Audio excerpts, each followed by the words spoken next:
Hello, my name is Meagan Brown. I am 30 years old, married, and live in Weatherford, Texas.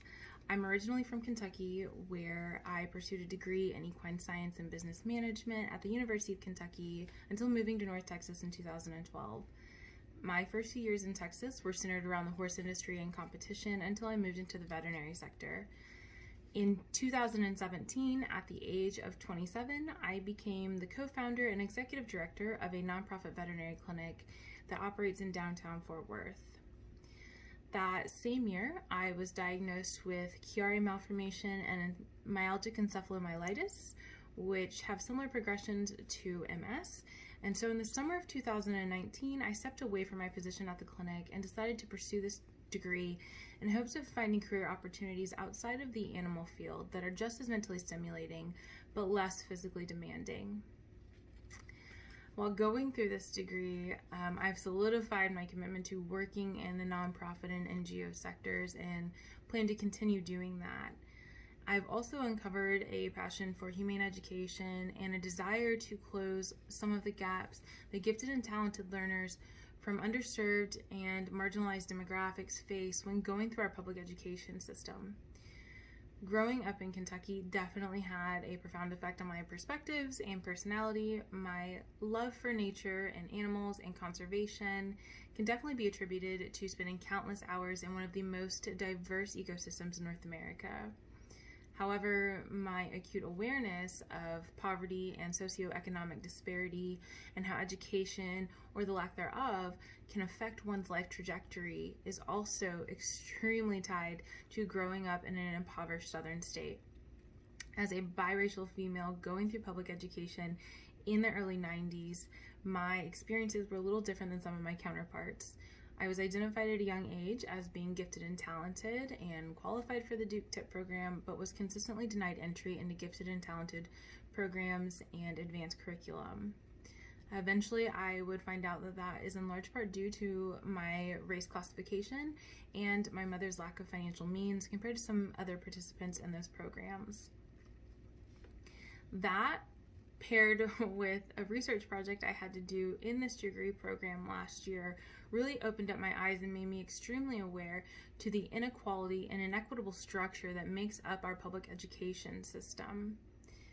Through that research project, I found a desire to continue further collecting data, doing research, and formulating solutions that address the needs of advanced learners that come from underserved populations. And eventually, I'd like to be able to pair humane education in a public school system setting in a way that fills some of those gaps and provides outlets for advanced learners that have been excluded unfairly from gifted and talented curriculum or are in geographical locations where it's just not offered and unfortunately are suffering some of the consequences of just existing in an underfunded and a lot of times undersupported public education system.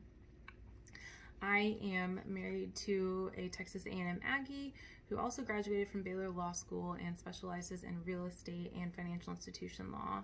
He is even more work and career driven than I am and has been very successful under the age of 35, becoming a managing partner and COO of his current firm. But all that work-drivenness means that no, we do not have children running around the farm. Instead, it serves as a sanctuary for several retired senior herding and working dogs. We have chickens, guineas, rabbits, a ton of cats, and one ornery, intact male goat named Ebenezer, who is probably up to something he's not supposed to be up to at this very moment. I am someone that believes in lifelong education, and so I'd never feel comfortable saying that my leadership development or education in that has an end date. Though I do feel like I'm a few more miles down the road than just beginning that journey. Since childhood, I've been involved in sports and clubs and volunteer work, and I've always served in a leadership capacity in those areas.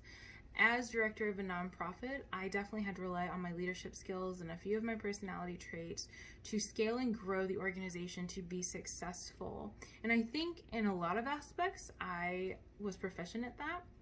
From fiscal year 1 to fiscal year 2, our client base and revenue grew 2,000%.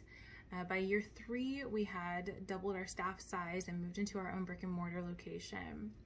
I was asked to testify before congressional committees about bills that restrict healthcare and veterinary care access to middle and lower class citizens in the state of Texas. But taking on so much responsibility in a leadership role at such a young age meant that I didn't understand and wasn't fully aware of all aspects of leadership that could have helped me at my time at the clinic.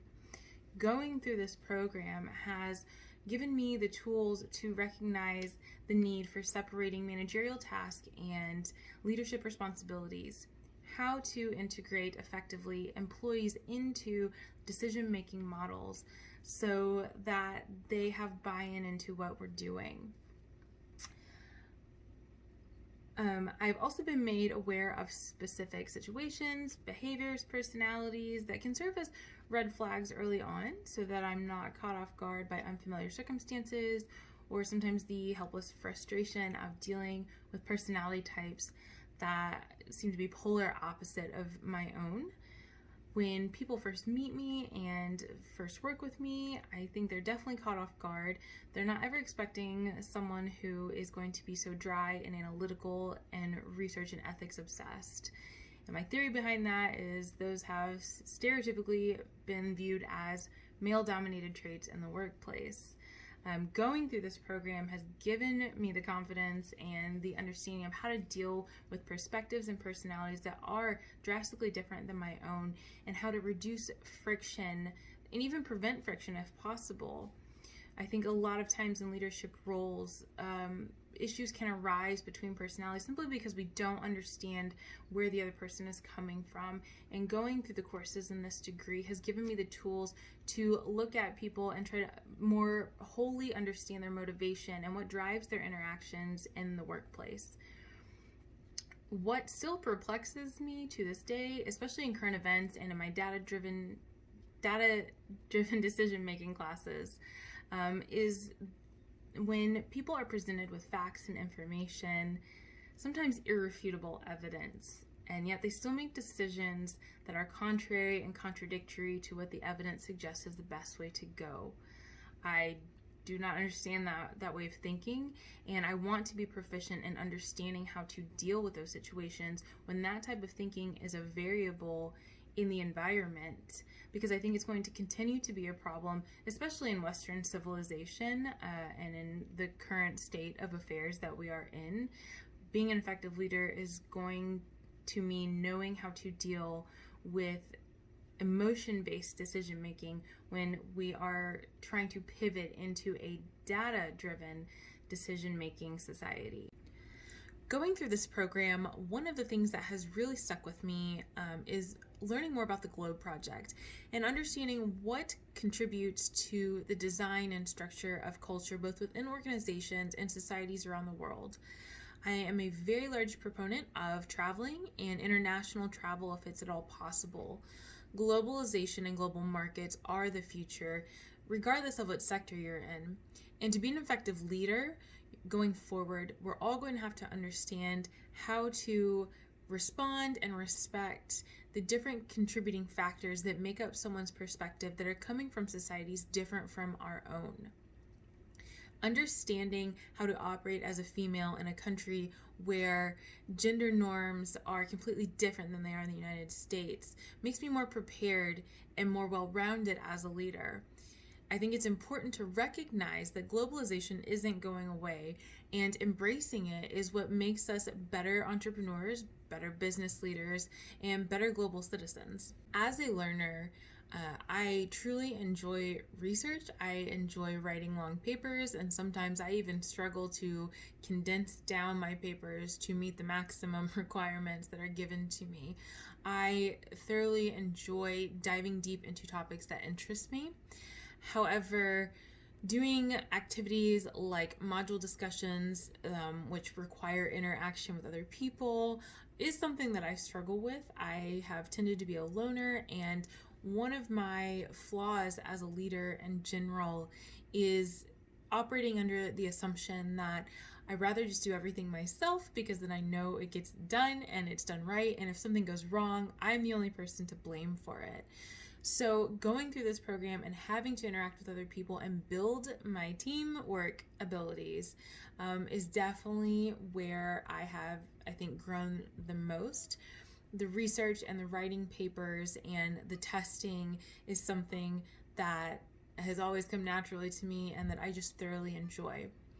Coming out of this program, I definitely have a better appreciation of how teamwork can improve my own leadership and further organizational goals, regardless of what organization I'm in or working with.